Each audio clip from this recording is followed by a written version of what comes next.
Welcome to Ahmed's World, Time Trek. In this episode, we delve into the captivating summer of 1796, where triumph and turmoil intertwine in the life of one of history's most remarkable figures, Napoleon Bonaparte. Join us as we explore the military maneuvers, diplomatic negotiations, and personal struggles that define this pivotal period in Napoleon's life.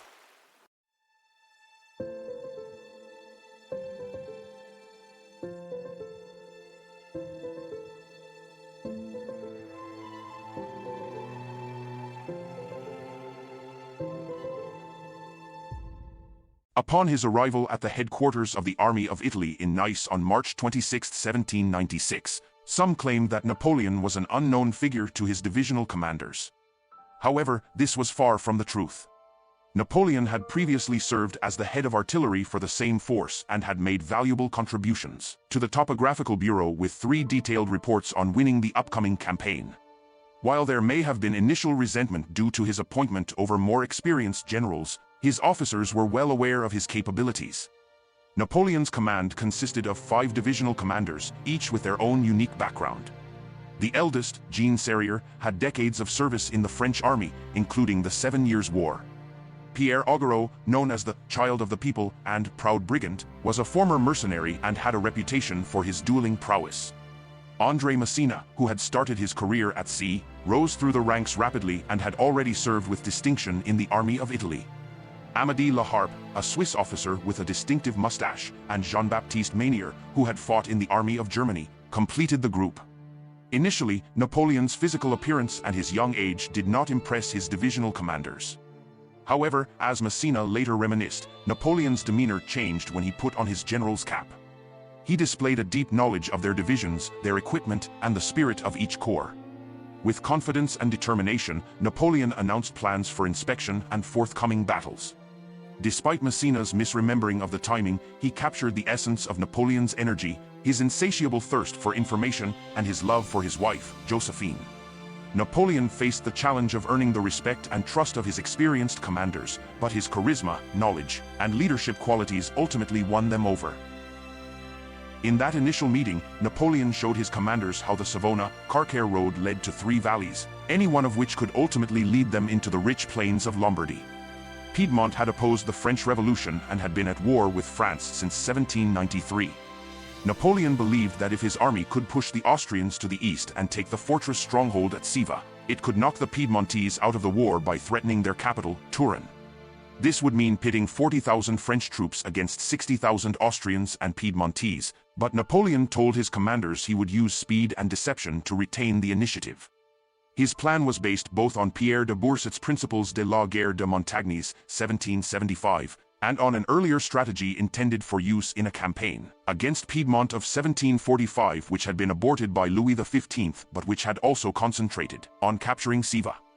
Bourset wrote of the importance of clear planning, concentration of effort, and keeping the enemy off balance.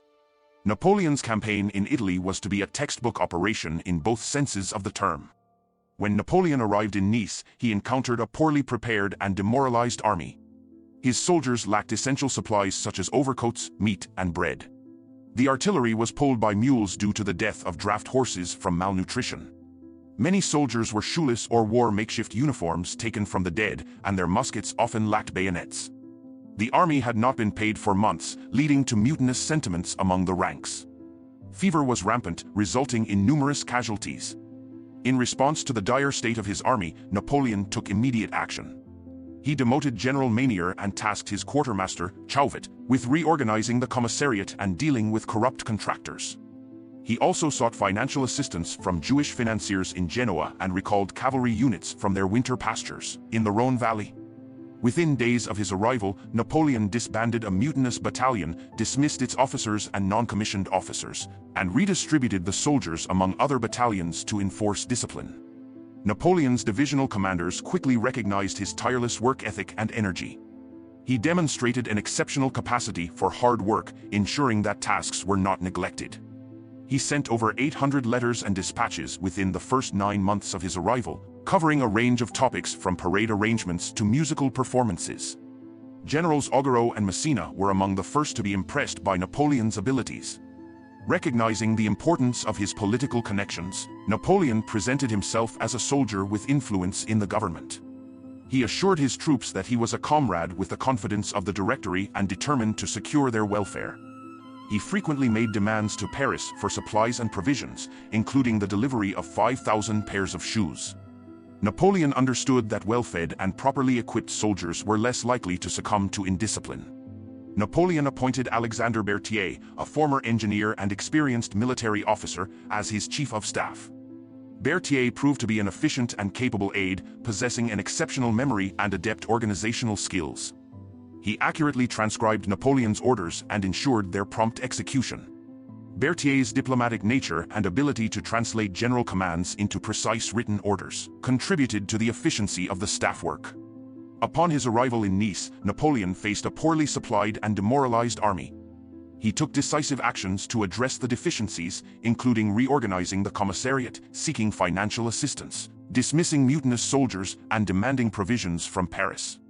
Napoleon's hard work, discipline enforcement, and political connections, along with the support of his efficient chief of staff, Berthier, played crucial roles in revitalizing the army and preparing for future campaigns. On April 2, 1796, Napoleon moved the army's headquarters to Albenga on the Gulf of Genoa.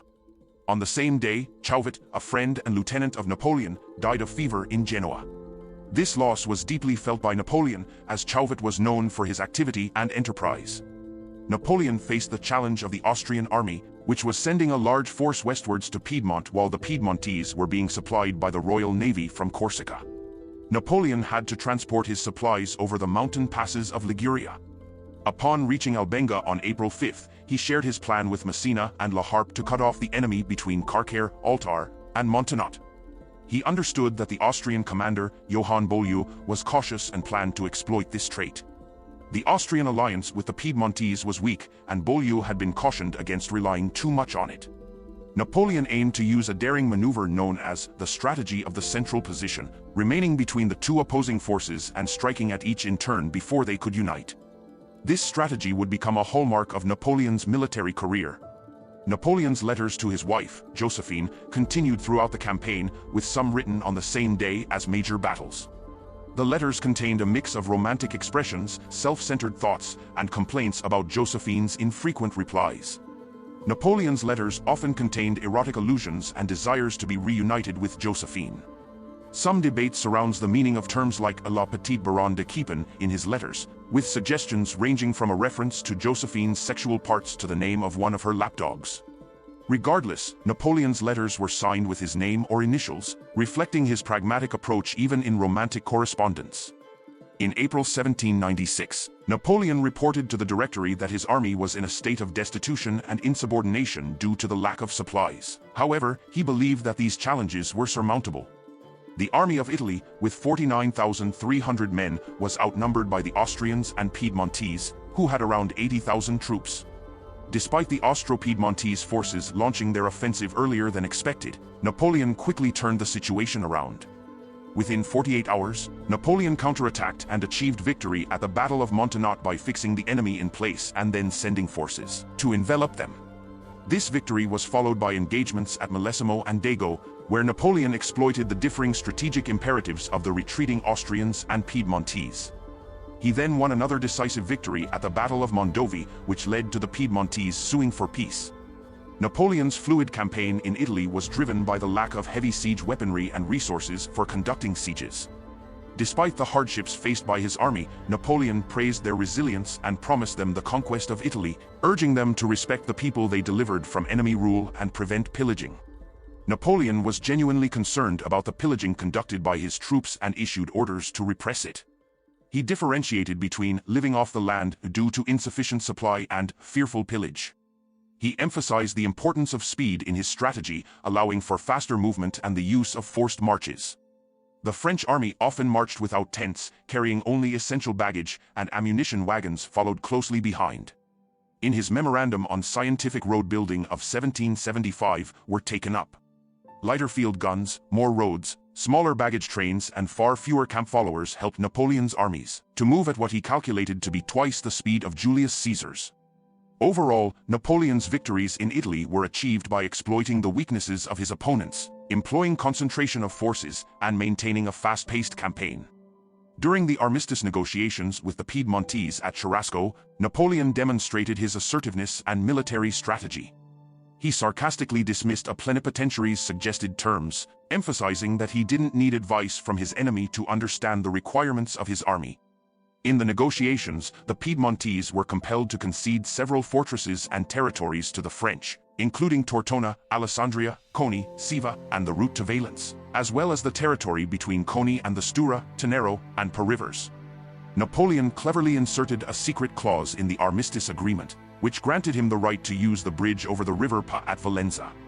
He anticipated that this information would be leaked to the Austrians, causing them to send troops to cover the bridge, while he planned to cross the river near Piacenza, 70 miles to the east. After the armistice was signed, Napoleon celebrated with the Piedmontese over bottles of Asti wine and cakes supplied by the nuns of Cherasco. He openly discussed the recent events, taking responsibility for the loss of lives at Caseria Castle during the Battle of Millesimo. He criticized the use of councils of war, stating that decisions should not be made through such means in an army under his command. Napoleon impressed the Piedmontese negotiator, Marquis Henry Costa de Beauregard, with his knowledge of Piedmont's history, artists, and scholars. He compared his strategic movements to the combat of the younger Horatius, outmaneuvering and defeating his enemies one by one. He also acknowledged the advantages of youth in commanding an army, citing the necessity of high spirits, daring, and pride for such a significant task.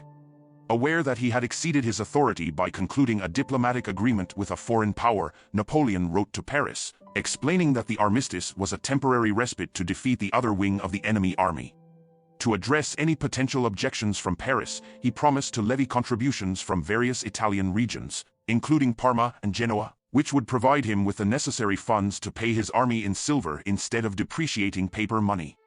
Additionally, Napoleon received instructions from Paris to seize any valuable resources and art that could benefit France.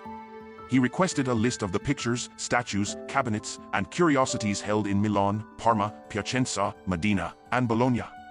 The treasures he acquired would be displayed in the Musée Central des Arts, later known as the Musée Napoleon and eventually as the Musée du Louvre, which aimed to showcase the world's greatest artworks. Napoleon also expressed his desire to gather the archives of the German Empire, the Vatican, France, the United Provinces, and even the archives of Charles V and Philip II from Spain to create an extensive collection of historical manuscripts in Paris. In early May, Napoleon informed the Directory of his plan to cross the River Pa, which he believed would be a challenging operation. He cautioned against listening to soldiers who believed they could swim across broad rivers. The Austrian forces, led by Commander Beaulieu, had retreated and positioned themselves to cover Pavia and Milan, with their lines of communication running north of the Pa. Napoleon successfully deceived Beaulieu by making a swift move towards Piacenza, bypassing river defense lines and threatening Milan. This maneuver, known as Maneuver sur les derrières, involved getting behind the enemy and would become a favored strategy for Napoleon in future campaigns. To safely cross the Pa, Napoleon needed a 2 or 3 day advantage over Beaulieu, so he urged his army to move even faster. General Jean Lannes gathered boats and bridging materials along the riverbank, and the French army prepared to cross at the confluence of the Pa and Trebbia rivers. Napoleon crossed on May 8 and headed for Piacenza, where the governor opened the city gates for him. Napoleon predicted to Carnot that with one more victory, they would be masters of Italy. After invading Parma, Napoleon sent valuable artworks, including pieces by Michelangelo and Correggio, as well as Petrarch's manuscript of Virgil's works, back to Paris. He also collected flora and fauna with the help of scientists and a botanist, who were sent to Pavia for specimens. By May 10, the Austrian army was retreating towards Milan via Lodi. Napoleon decided to intercept them there. Napoleon and his troops encountered an Austrian rearguard at Lodi, which was defending a wooden bridge. Napoleon ordered the bridge to be stormed immediately and directed artillery fire while sending for more guns. Colonel Pierre-Louis Dupas combined companies of carabineers volunteered to lead the attack. Despite heavy casualties, the French managed to take and hold the bridge. The Austrians eventually fell back when a French chasseur regiment found a ford across the river. 5 days later, the Austrians had been pushed back to the Adige River, and Napoleon had captured Milan. The storming of the bridge at Lodi became a significant event in the Napoleonic legend. Napoleon's officers who led the attacks, such as Berthier, Lens, and Messina, gained prominence and became his trusted commanders. The victory at Lodi marked a turning point for Napoleon, as he realized his potential to shape the fate of nations and developed a strong sense of ambition. The nickname Le Petit Caporal, the Little Corporal, was given to Napoleon by his soldiers, signifying their admiration and loyalty. After Lodi, mutinous sentiments vanished, and a sense of esprit de corps prevailed throughout the rest of the campaign. Napoleon saw Lodi as a pivotal moment that fueled his high ambition and shaped his career. During Napoleon Bonaparte's Italian campaign, he frequently exaggerated enemy losses and downplayed his own casualties in his post-battle reports. This tactic aimed to manipulate public perception and maintain morale among the French people. Napoleon's habit of exaggeration eroded the credibility of his reports over time, leading to skepticism even when he achieved genuine victories. The phrase, "to lie like a bulletin," entered the French language, reflecting this issue. Napoleon desired Josephine, his wife, to join him in Italy and expressed his love and devotion to her in his letters. However, Josephine evaded the request, citing a possible pregnancy as an excuse. Josephine was involved in an affair with an hussar lieutenant named Hippolyte Charles, who was younger than her. Josephine described Charles as charming and attractive. Napoleon, unaware of the affair, expressed excitement about the possibility of Josephine being pregnant and having a child. However, Josephine did not become pregnant, either due to a phantom pregnancy or a miscarriage. Despite Napoleon's anticipation, they did not have a child. In addition to these personal matters, Napoleon's reports and communication strategies were criticized for their exaggerations. While disinformation has been used as a weapon of war throughout history, Napoleon's persistent exaggerations, even in the face of genuine victories, led to a loss of credibility. He had the ability to present news in a way that downplayed the negative and emphasized the positive, which influenced public perception. Overall, the passage highlights Napoleon's manipulation of information, his longing for Josephine's presence, their relationship challenges, and the impact of Napoleon's exaggerations on public perception. In 1796, even before the Directory received news of Napoleon's victory at Lodi, they devised a plan to compel him to share the glory of the Italian campaign.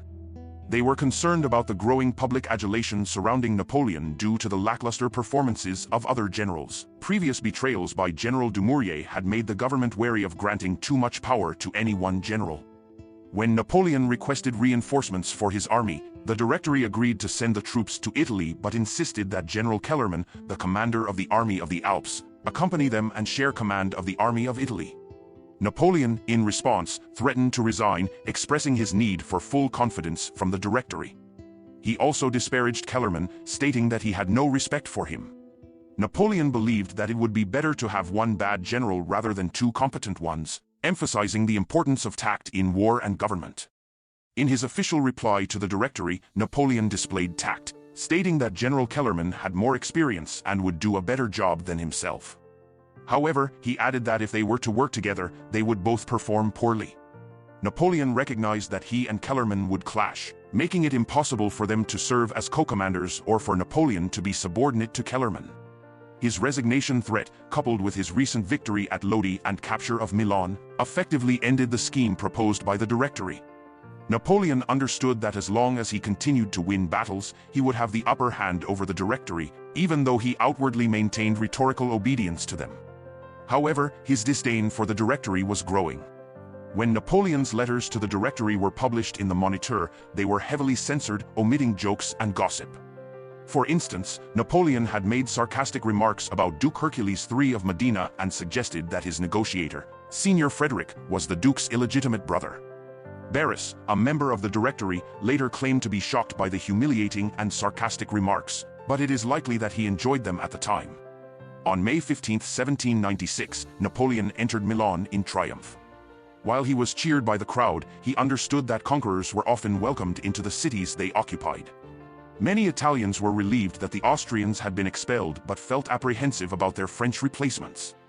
However, a small but significant group embraced the potential impact of French revolutionary ideas on Italian politics and society. Educated elites saw Napoleon as a liberating force, while the Catholic peasantry viewed the French armies as foreign atheists. Napoleon was invited to stay at the Palazzo Serbelloni in Milan, where he entertained various guests and immersed himself in the city's culture. He sought to present himself as an enlightened liberator, fostering the hope of an independent, unified nation-state and igniting Italian nationalism. He declared the creation of a Lombardic republic, which would be governed by Italian pro-French Jacobins. Napoleon encouraged the establishment of political clubs throughout the region and implemented various reforms. However, he also imposed a substantial financial contribution on Lombardy while claiming to respect property rights. Italy in 1796 was not a cohesive nation but a collection of different territories with distinct rulers. Napoleon aimed to establish a new Italian political culture based on the principles of the French Revolution, promoting meritocracy, nationhood, and free-thinking. During the following 3 years, known as the Triennio, Napoleon established sister republics and gave the Jacobins limited power. However, the old order persisted in many areas, and the Italians often resisted French rule due to its centralization, foreignness, and demands for money and art. Nevertheless, Italy did not experience a mass rebellion against Napoleonic rule, except for isolated instances in the Tyrol and Spain. Overall, the Italians accepted French governance as preferable to the Austrian rule they had previously endured. Napoleon's reforms in the newly conquered territories were aimed at modernizing and centralizing the administration of these regions, and spreading French revolutionary ideals. Some of the key reforms included: Napoleon eliminated internal trade barriers within the conquered territories, which helped stimulate economic development and trade. Noble assemblies and other centers of feudal privilege were abolished, signaling the end of the old feudal system and the establishment of more centralized and egalitarian governance. Napoleon implemented financial reforms to reduce state debt and stabilize the economy of the conquered territories.